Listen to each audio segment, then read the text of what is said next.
We are in chapter 16. We're just flying now. We're in that very important section that I talk about every week that does not show up in the other Gospels. The very heart of why John wrote his Gospel to his original audience, because he needed them to hear these things. He says, we're going to start in verse 16, in chapter 16, verse 5. Now I am going to him who sent me, yet none of you even ask, where are you going? Because I have said these things, you are filled with grief. But I tell you the truth, it is for your good that I'm going away. Unless I go, the counselor will not come to you. We've talked about that counselor. But if I go, I will send him to you.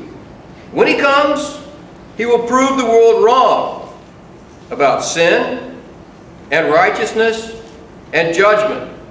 About sin, because men do not believe in me. About righteousness, because I am going to the Father, where you can see me no longer. And about judgment, because the prince of this world now stands condemned. He says, three things are going to happen. Well, after the counselor comes. I guess that's the thing itself, okay? The reason I don't want you to be sad is because good things are going to happen because I'm going away. None of them were excited about Jesus going away. They didn't understand, even though he told them, I'm going to be killed and I'm going to rise on the third day. But they just didn't get that. We saw that in the other gospel, especially in Mark. But now he's telling them, I'm going away, and these guys by this time are kind of numb. He said, but here are some important things that are going to happen. When the counselor, when the Spirit, when your advocate, the one who's for you, when he comes, he's going to do three things. He's going to prove the world wrong about three things. About sin, righteousness, and judgment to come. Now, we need to let the author define what he's talking about.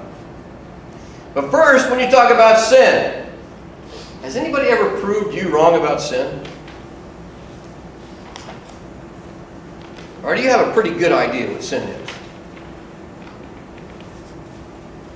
Well, the people that Jesus is talking about, the religious leaders that he's been talking about that refuse to believe in him, had their idea of what sin is. And they could probably list it alphabetically, in categories. The word sin, it's important for us to understand this, is an archery term. On the front of your order of worship, there's an archery, a target with an arrow stuck in it. The word sin means to miss the mark. You draw the bow back, you let that arrow go, and either you hit the target or you sin.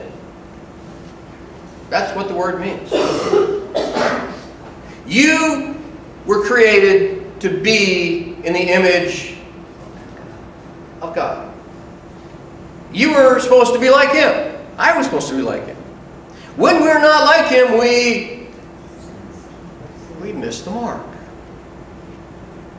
We're off. Now, if you have some concept of what that mark is, if you have some list of rights and wrongs that you came up with based on what you think should be right and should be wrong, they're probably pretty close, but you know what? They're not the mark. If you have come to an understanding of deity being something besides what Jesus revealed deity to be, then you are off. Amen. That's the way it is. And he says, when the counselor comes, they're going to understand that they were off. And maybe the disciples, for the first time, will figure out that the religious leaders were off. Because God stood amongst them. God performed miracles that nobody else ever could, and they still refused to believe that he was of the divine nature. They refused to believe. They had their own God.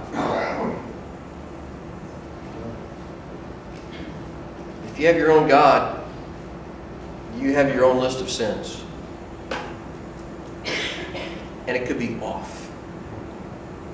It could be off. You could be wrong. He says, when the counselor comes, after I die, after I'm resurrected, you're going to know these things. I am the target. I am the mark. I am what God revealed.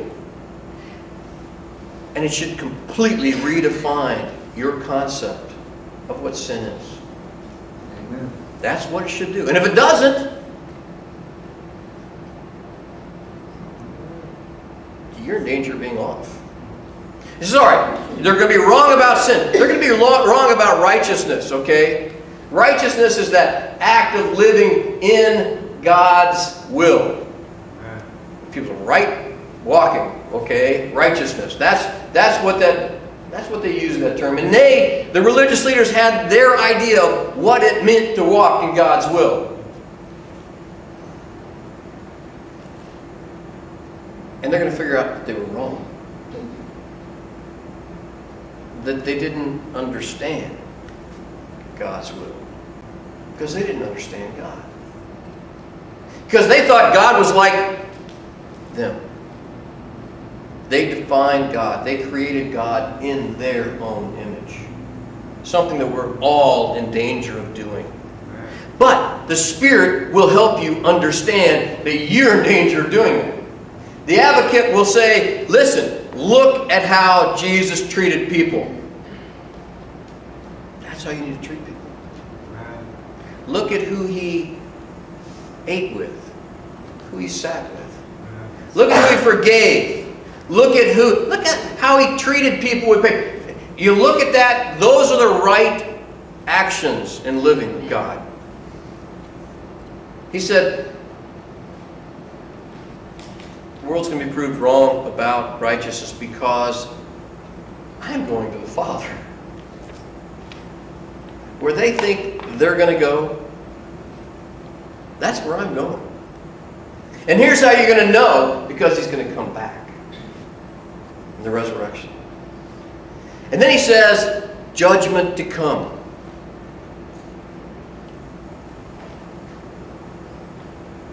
What do you think judgment to come is going to look like? Do you have some concept of what it's going to be like? They did. The religious leaders did.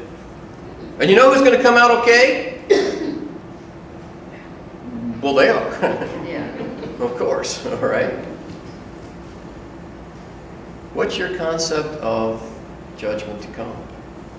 Could it be possible that you're wrong? Have you let the Spirit convince you of what judgment to come is going to be like? Jesus said they're going to be wrong about it because the prince of this world now stands condemned. Oh, wait. Where did that come from? The prince of this world. We're going to talk about the world. And the prince of this world. John has introduced this concept to us back in chapter 8. Remember the chapter on Who's Your Daddy? You remember that one? Okay. Abraham's our daddy. No, you're not like Abraham. Oh, God's our daddy. No, you don't know God. Here is your father, Satan.